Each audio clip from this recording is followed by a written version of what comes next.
I didn't want to look at her, but she took hold of my chin and gazed deep into my face. It was like she was trying to remember me, even though I was still there. "Look after your brother, there's a good girl," Mum said again, sounding like she had a cold coming. "Write to me, won't you?" I nodded. "Any news of Suki?" "Of course," Mum replied hastily, "but try to put it from your mind for now, darling. Gloria, I noticed, was biting her lip. It left lipstick smears on her teeth, like they'd done at home in our kitchen. Her and Mum shared one of those loaded, grown-up looks. What it was all about, I didn't know, nor was the time to ask. Our train was being called again, and Cliff was hanging impatiently off my arm. "Go on then," Mum said, giving me a gentle push. "Stick together, you'll be all right." I took a deep breath, like I was standing on the edge of a wall trying to find the courage to jump. "Come on," I said to Cliff, taking his hand properly. As soon as we started moving, the crowds that surrounded us buffeted us towards the train. When I looked over my shoulder, Mum and Gloria had gone. Most of the train doors were closed by now, though heads and arms still hung out the windows. The guards strolling up and down the platform were telling everybody to take their seats. Coach D was divided into 3 big compartments. Each one was full, smelling of heaters on too high and damp, dusty clothes. Cliff looked like he might cry with disappointed. "I wanted to sit by the window." I gave him a toffee and told him not to worry, though I didn't honestly think we'd get a seat at all. Making our way down the train, we stepped over sprawled legs and enormous pairs of feet. They were older kids than us, in the uniforms of at least 2 or 3 different schools, who looked bored already and the journey hadn't even started. After searching the entire length of the carriage, we'd still not found a seat, so putting our cases down flat, I told Cliff to perch on top of them.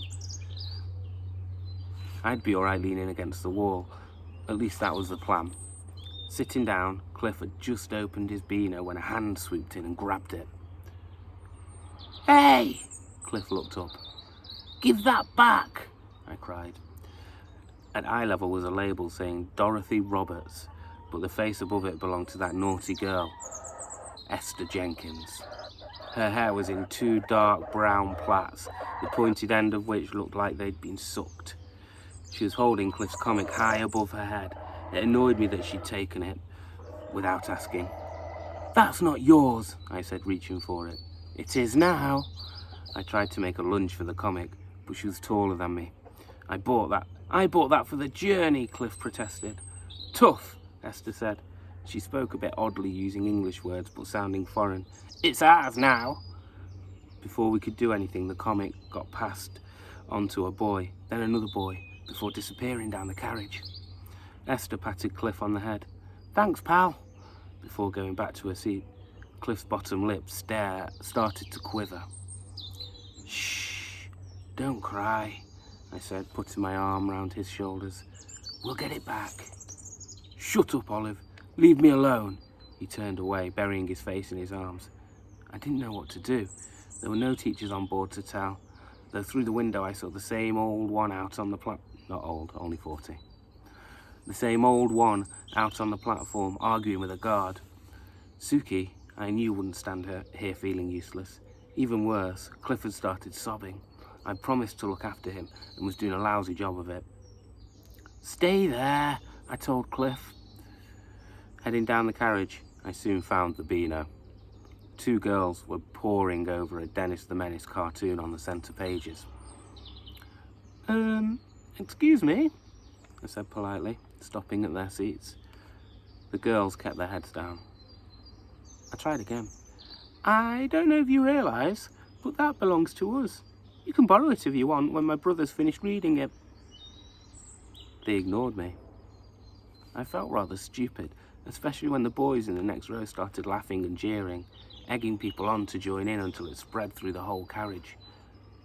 Thoroughly flustered and wanting the whole thing to just be over, I tried to grab the comic again. The carriage fell silent.